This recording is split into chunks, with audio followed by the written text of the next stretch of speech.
জামুরিয়ায় এক অনুষ্ঠানে সাংবাদিকদের সাথে দুর্ব্যবহার, যার জেরে সাংবাদিকরা অনুষ্ঠান ছেড়ে বাইরে চলে আসেন। সাংবাদিকদের সাথে দুর্ব্যবহার, যার জেরে সাংবাদিকরা অনুষ্ঠান ছেড়ে বাইরে চলে আসে জামুরিয়ায়। পশ্চিম বর্ধমান জেলার বীজপুর নেতাজি শিক্ষা নিকেতন হাই স্কুলের স্থানীয় মঞ্চে উদ্বোধন হল শনিবার। মঞ্চের শুভ উদ্বোধন করলেন আসানসোলের সাংসদ শত্রুঘ্ন সিনহা। সেই সময় ছবি সংগ্রহ করছিল সাংবাদিকরা। সাংবাদিকদের জন্য পেছনের ব্যক্তিদের দেখতে পাচ্ছেন না, এই দাবিতে এক ব্যক্তি চিৎকার চেঁচামেচি করে। এক সাংবাদিককে ধাক্কা মেরে বলতে শোনা যায়, খবর করার দরকার নেই। এরপরেই অনুষ্ঠানে উপস্থিত সকল সাংবাদিকরা বাইরে বেরিয়ে চলে আসে। যদিও ওই ব্যক্তি সকল সাংবাদিকের কাছে ক্ষমা চেয়ে নেন। অন্যদিকে ওই অনুষ্ঠানে জামুরিয়া বড় চেয়ারম্যানকে আমন্ত্রণ না করায় তিনি ক্ষোভ প্রকাশ করেন। এই বিষয়ে স্কুলের প্রধান শিক্ষক শরৎ চ্যাটার্জি বলেন, তিনি নিজে গিয়ে বড় চেয়ারম্যানকে আমন্ত্রণ করে এসেছিলেন, তিনি কোনো কাজে ব্যস্ত থাকায় আসতে পারেননি। এছাড়াও সাংবাদিকদের সাথে দুর্ব্যবহারের বিষয়টা তিনি জানেন না। এদিনের ওই অনুষ্ঠানে সাংসদ ছাড়াও উপস্থিত ছিলেন জামুরিয়ার বিধায়ক হরেরাম সিং, মেয়র পরিষদ সুব্রত অধিকারী, প্রধান শিক্ষক শরৎ চ্যাটার্জি, স্কুল পরিচালন কমিটির সভাপতি সুজিত তরফদার সহ আরো অনেকেই। এই স্টেজটা সমস্ত গ্রামবাসীর, এটা যেমন স্কুলের কাজে লাগবে তেমনি গ্রামবাসীর কাজে লাগবে। এটা গ্রামবাসীর পক্ষ থেকে এবং স্কুলের পক্ষ থেকে একটা প্রপোজাল দেওয়া হয়েছিল, যার ফলে এটা করা হয়েছে। ওই জন্যে এটা দুটো দিক করা হয়েছে। একদিকে গ্রামের যখন প্রোগ্রাম হবে তখন এই দিকটা খোলা হবে, স্কুলের প্রোগ্রাম যখন হবে তখন কারণ কি স্কুলের বিভিন্ন প্রোগ্রাম হয় সারা বছর ধরে, তার ফান্ড নাই, সেই কারণে এটাকে করা হয়েছে। আরে প্রশ্ন উঠেছে যে স্কুলে যে সমস্ত ছোটো ছোটো বাচ্চারা পড়াশোনা করে তারা তো স্কুলের চত্বরে খেলাধুলা করার সময় যে কোনো মুহূর্তে বড় দুর্ঘটনা ঘটতে পারে, তার দায়বদ্ধতা কি? তার হ্যাঁ, সেটা আমাদের চিঠি করা হয়েছে, যেগুলো আছে, যেমন আমাদের উপর পোর্শনে খারাপ আছে আমরা চিঠি করেছি, তার জন্য আমরা দেখছি ওটা কী করা যায়। 3-4 মাস ধরে চিঠি করছে, কিন্তু ফাইল বিভিন্ন জায়গায় গেছে, তা সত্ত্বেও দেখা হচ্ছে না বললেন। 3-4 মাস ধরে ফাইল আছে, এখন তো 3-4 মাস ধরে তো এখন তো স্কুলে ছুটি, পুজো ছুটি, কালী পুজো ছুটি, ডেলি তো ছুটি আছে, এই বড়দিনে ছুটি, তো কাজ কী করে হবে? আজকে মঞ্চে দেখতে পেলাম না জামুরিয়ার বড় চেয়ারম্যান, কি বলবেন? ওটা আমার বলা, ওটা আমি কী করে বলবো? ওটা স্কুলের একটা প্রোগ্রাম এবং সেটা স্কুল কমিটি চিঠি দিয়েছে, নিমন্ত্রণ করেছে, অনেক সমস্ত কাউন্সিলর দিকে বলা হয়েছে। তার নামও দেখলাম ছিল না তাদের মধ্যে। সেটা আলাদা, সেটা স্কুল কমিটি করেছে, সেটা তো আমার তো কিছু করার নেই। আরে শেষ প্রশ্ন, সাংবাদিকের সঙ্গে দুর্ব্যবহার, তাদের সঙ্গে ধাক্কাধাক্কি। না, সাংবাদিকদের সঙ্গে দুর্ব্যবহার যে করেছে সেটা তো কোনো পাবলিক একজন করেছে। পাবলিকের তো এখানে যে স্কুল কমিটি বা কোনো সেরকম রেসপন্সিবল পার্সন যে তারা কি করেছে, কোনো একজন মানুষ ঠেলে দিয়েছে। প্রথমে বলেছেন মাইকে যে রিপোর্টাররা সব সরে যাও সামনে থেকে, না, আমরা বলছিলাম রিপোর্টার দিকে জায়গায় বসতে,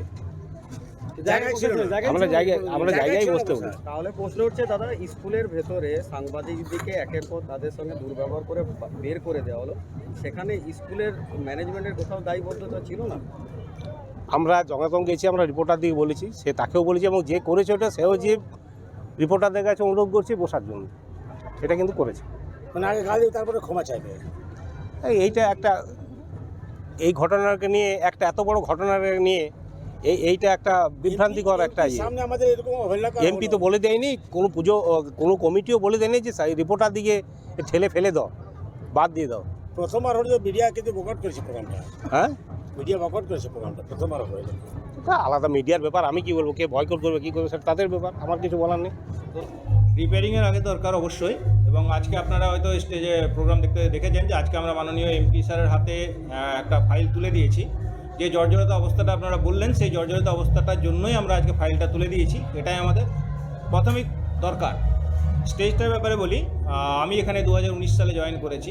এই স্টেজের দাবি আজ নয়, এই স্টেজের দাবি স্কুলের জন্মলগ্ন থেকে, এবং এটা গ্রাম তদারন্ত, মানে এখানে বীজপুর গ্রাম নিবাসী এবং ওয়ার্ড 8 নম্বর ওয়ার্ডের সমস্ত নিবাসীদেরই একটা দাবি ছিল অনেক দিনের। এই মঞ্চটা আমরা একাধিকবার বিভিন্ন জায়গায় এমএলএ সাহেবকে, আমরা আমাদের জিতেন দত্তবাড়ি স্যার যখন এখানে মেয়র ছিলেন তখন 50 বছর পূর্তি উপলক্ষে উনি এই মঞ্চটা স্যাংশন করে গিয়েছিলেন, কিন্তু কোনো কারণবশত সেটা আমরা ফান্ডটা পাইনি। তারপর আমি আসার পর এই মঞ্চটার কাগজপত্র নিয়ে নাড়াচাড়া করি, এবং আমাদের এখন এমআইসি এডুকেশন সুব্রত অধিকারী মহাশয় এবং এমএলএ সাহেবের সহযোগিতায় এমপি ফান্ড থেকে এই স্টেজের টাকাটা স্যাংশন করা হয়, যেটা অনেক দিনের দাবি, মানে আজ নয়, এটা বহু বর্ষ ধরে দাবি, সেই দাবিটা।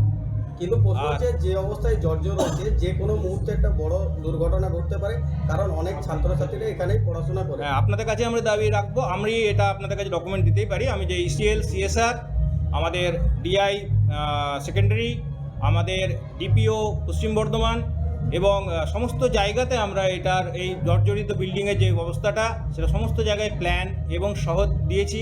রিসেন্ট আমরা আড্ডাতেও এটার প্লেস করার জন্য গিয়েছিলাম। দুর্ভাগ্যবশত তখন দুর্গাপুরের আড্ডা অফিস পুড়ে যাওয়ার জন্য ওনার সাথে দেখাও হয়নি আমাদের। প্রত্যেকটা জায়গাতে আমরা এই আর্জি দিয়ে রেখেছি। এটা একটা বড় ফান্ড, আপনারা বুঝতেই পারছেন জর্জরিত যে অবস্থাটা আমাদের যে ডাইরেক্টর বিল্ডিং রয়েছে, এটা শিক্ষা দপ্তর আপনারা খবর নিলে জানতে পারবেন যে আমাদের বীজপুর নেতাজি শিক্ষা নিকেতনের ফাইল বারবার 3বার এই নিয়ে দেওয়া হলো ফাইল, কিন্তু এখনো পর্যন্ত আমরা পাইনি। এটা দুর্ভাগ্য আমাদের। কিন্তু আজকে এটা- দেখা গেল যখন তো- মঞ্চে অনুষ্ঠান চলছে তখন সাংবাদিকের সঙ্গে দুর্ব্যবহার, তাদেরকে হ্যাকেল, তাদেরকে ঘাড় ধাক্কা দিয়ে বার করা, কি বলবেন? এটা ধরুন আমার তো তখন মঞ্চে ব্যস্ত ছিলাম, আমি ঠিক বলতে পারবো না কি কিন্তু আপনি ঘটনাটা সেই সময় ঘটেছে। মঞ্চেই ছিলেন, হ্যাঁ মঞ্চে ছিলাম, আমি ঘটনাটা কি হয়েছে আপনার বলতে পারবো সামনেই না। ঘটনা ঘটেছে। হ্যাঁ ঘটনাটা কি হয়েছে আমি ঠিক জানি না, যতক্ষণ না হবে সেটা আমি বলতে পারবো না, বক্তব্য রাখতে পারবো না। এটা নিয়ে কি হয়েছে না জানলে বলবো। জামুড়িয়ার বড় চেয়ারম্যানকে আজকে মঞ্চে দেখতে পেলাম না, কোনো কারণে ব্যস্ত হবেন, ওনাকে নিমন্ত্রণ করা হয়েছে। ওনার তো কার্ডে দেখলাম নাম নেই। না কার্ডে, ওনাকে কার্ডে আমাদের খালি এইটুকুর মধ্যে নাম আছে যাদের কোনো চেয়ারম্যান বা কাউন্সিলরের ইয়ে ছিল না। হ্যাঁ চেয়ারম্যানকে নিমন্ত্রণ করা হয়েছে, নিমন্ত্রণ করা হয়েছে, আমি এটুকু বলতে পারি নিমন্ত্রণ করা হয়েছে, উনি হয়তো কোনো কাজে ব্যস্ত। কিন্তু তিনি তো যতগুলি ওয়ার্ড আছে তার তিনি বড় চেয়ারম্যান, অথচ পৌরপিতা তারই নাম নেই কার্ডে। এটা আমাদের হয়তো মিস্টেক হতে পারে। তাহলে কিন্তু কি আমরা তাকে আমন্ত্রণ আমি নিজে যেয়ে জানিয়ে এসেছি, হ্যাঁ, এবং তিনি আসবেনও বলেছিলেন, কোনো কারণে হয়তো আটকেছেন সেটা বলতে পারি। কিন্তু তার তো অসম্মান করা হলো, তার কার্ডে না তার নাম থাকাতে। তার কনসার্ন নিয়েই বলা হয়েছে, উনি হয়তো যেটা দেখেছেন কার্ড ওনার সামনে বলেই ওনাকে ইয়ে করা হয়েছে যে আমাদের এটা খারাপ ছিল।